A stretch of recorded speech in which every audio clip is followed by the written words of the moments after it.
Great. I was trying to have the pee on my nose and the soap in my mouth. Happy day 19 of our Get Up and Go challenge. Sharon Horne-Ellstrom here, obviously trying to have some fun today. Was looking for a Christmas filter since we're getting on the holidays. It's the end of the year and I was feeling kind of Christmassy and happy and jovial. And lo and behold, not a single Christmas filter in Facebook Live is offered up or served. Now I got to find out if there's a way to search for them because that would be awesome, but apparently there is not. So today we're talking about the P in our SOAP framework. And with respect to, I'm giving an example of my physical well-being.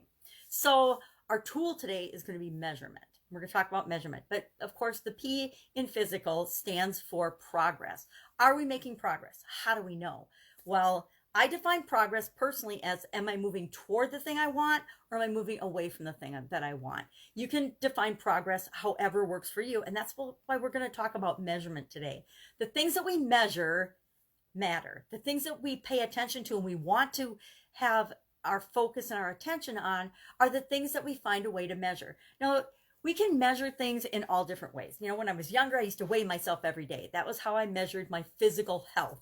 It doesn't necessarily mean I was healthy because I went on some of those crazy diets when I was younger. So it might just have, meant I could step up the 3 inches on the scale because I still had enough energy to do that. So we can measure ourselves by weighing ourselves. We can measure our body fat. We can measure our BMI. We can measure whatever is meaningful to us.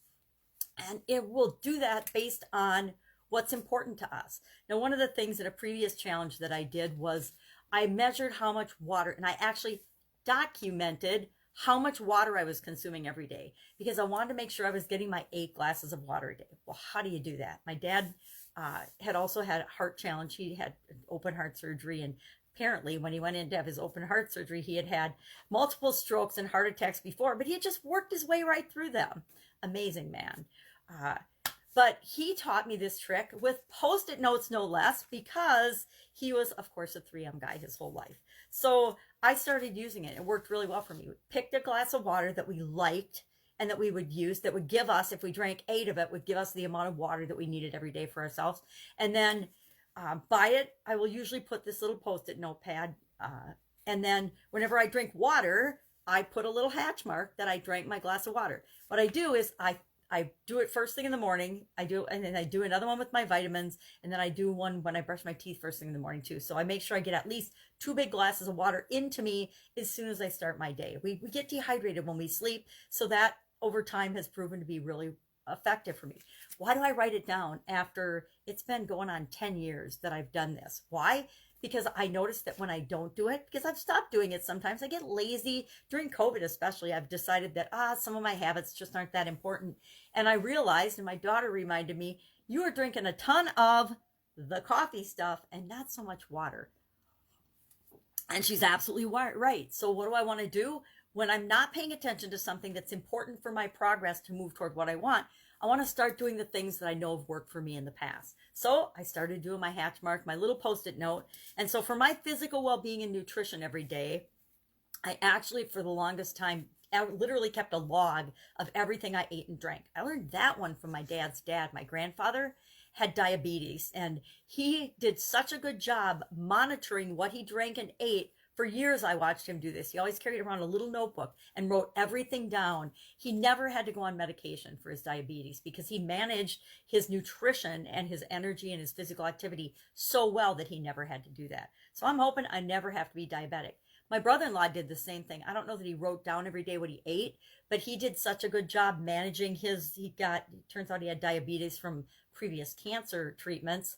And now he doesn't have to take any drugs for his diabetes either. So that's really cool to see that we can do that we can actually measure things that matter to us to the point where we don't have to take certain medications or drugs. I found the same thing with my sudden cardiac arrest, that if I kept track of everything I was eating and drinking really carefully, that I got to eliminate, a couple of drugs that they told me I'd have to take all my life. So I'm just down to one thing, one beta blocker a day that I have to take. Now, I also take supplements. On here, I note my supplements. And then I even have a new one, which is my new way of measuring today, exercise. And The action I picked yesterday was I need to exercise an hour every day and I need to mix it up. It can't be just walking for an hour every day, although that's my default. If I don't have time or energy or to do anything else, I just will go for a walk for an hour a day. And then all I'm doing is marking, did I do it or not? I either did it or not. If I haven't done it by 11 p.m., guess what? I'm getting on my exercise bike for an hour from 11 to 12 because I'm not going to not do it. Because I know that that will move me toward my goal and my objective of what I want and how I want to feel physically. So today, our challenge is to think about measurement. How can you measure an outcome that you want? Another way to measure would be, I'm going to reach over here. Can I fit into these jeans? Can I fit into these jeans that I got a couple years ago and I gave to my mom to hem for me, and that's kind of sparkly and fun, isn't it? They never got hemmed. So she gave them back to me as she was home for the summer, a very short summer this year with COVID, to her Wisconsin house. And she said, I found these in my closet. I haven't hemmed them. I'm like, great. You know what? I'm probably going to cut them off and get some of that old Stitch Witchery if they still make it and just iron them up. But I'll have to borrow an iron from someone. All right. So measurement today. How can you physically measure what you're doing? Me, I like to keep it simple.